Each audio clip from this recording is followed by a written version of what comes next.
দাদা, ইতিমধ্যে এ রাজ্যে এসআইআর লাগু হয়েছে। বিভিন্ন রাজনৈতিক দল তারা বিভিন্ন জায়গায় ক্যাম্পেনিং করছে। তৃণমূল কংগ্রেসও অলরেডি ক্যাম্পেনিং করা শুরু করে দিয়েছে। রাস্তার প্রতিবাদে তৃণমূল কংগ্রেস বেরোচ্ছে। আগামী দিনে কি আপনারা আরও প্রতিবাদে নামবেন? এসআইআর নিয়ে অলরেডি আমাদের কলকাতায় রাজপথে প্রতিবাদ মিছিল চলেছে এবং প্রথম থেকে আমরা প্রতিবাদ জানাচ্ছি। কারণ পশ্চিমবঙ্গ এমন একটা জায়গা যেখানে প্রচুর বাংলাদেশি অনুপ্রবেশকারী রয়েছে এবং তারা অলরেডি প্রত্যেকেই বলতে গেলে ভোটার। একটা ফ্যামিলি 40 বছর 50 বছর ধরে এখানে বসবাস করছে। এখন যদি তাকে চাওয়া হয় যে তোমার কাগজপত্র কোথায় করে, সেগুলো অনেকেই দিতে পারছে না। বিশেষ করে মতুয়া সম্প্রদায়ের লোকেরা এতে অ্যাফেক্টেড হবে, এটা স্বাভাবিক। তো আমাদের প্রতিবাদ সবসময় থাকছে যে যারা যোগ্য ভোটার তাদের ভোটটা যাতে না কাটা যায়।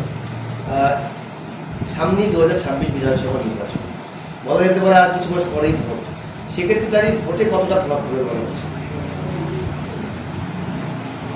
প্রথম কথা যেটা হচ্ছে আপনার 2026 যেটা ব্যাপার, অ্যাকচুয়াল এসআইআরটাকে নিয়ে না একটা রাজনীতি চলছে। বিরোধীরা চেয়েছিল এসআইআরটা করে বিশেষ করে মতুয়া দলিত যারা আছে তাদের ভোটগুলোকে কেটে দিয়ে তারা বিশাল লাভবান হবে, কিন্তু অ্যাকচুয়াল মনে হয় না।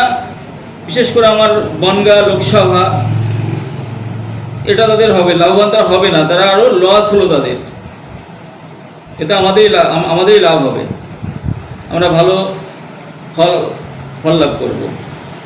সামনে বিধানসভা নির্বাচন মূলত কোন এজেন্ডাকে সামনে রেখে মানুষের কাছে হচ্ছে? প্রথম কথা, আমাদের মা মাটির সরকার প্রচুর উন্নয়ন করেছে। এখানে উন্নয়নের বন্যা বইছে, পরিষ্কার কথা প্রত্যেকের মুখে মুখে। আপনি দেখুন বাম আমলে এখানে কিন্তু আমাদের বিশেষ করে আমরা যদি তাকাই, রাস্তাঘাটের কোনো উন্নয়ন ঘটেনি। সাধারণ লোকের প্রচুর অভাব অনটন ছিল, এখন কিন্তু সেইটা নেই।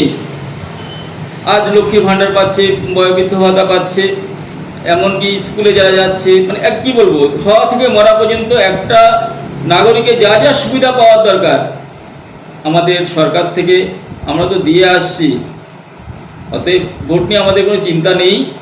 আমরা সামনে বিধানসভা নির্বাচনে প্রচুর আগের থেকে অনেক বেশি সিটে জয়লাভ করব। বেশ কিছু বিধানসভা এলাকায় দেখা গেছে যে কিছু হিন্দু ভোটারের নাম বাদ গেছে। 2002 সালে তাদের ভোটার লিস্টে নাম নেই। শুধুমাত্র কি এই নির্বাচনের আগে হিন্দু মুসলিমের মধ্যে একটা বিভাজন সৃষ্টি করার জন্য এসআইআরটা করা হয়? এটা তো স্বাভাবিক, তাদের বক্তব্যের মধ্যেই ফুটে আসছে। আপনার আমাদেরই মানে লোকসভার সাংসদ শান্তনু ঠাকুর কি বললেন, আমাদের ঠাকুরনগরে একটা এসআইআরকে নিয়ে একটা আপনার চলছে, অনশন চলছে এসআইআরের প্রতিবাদে।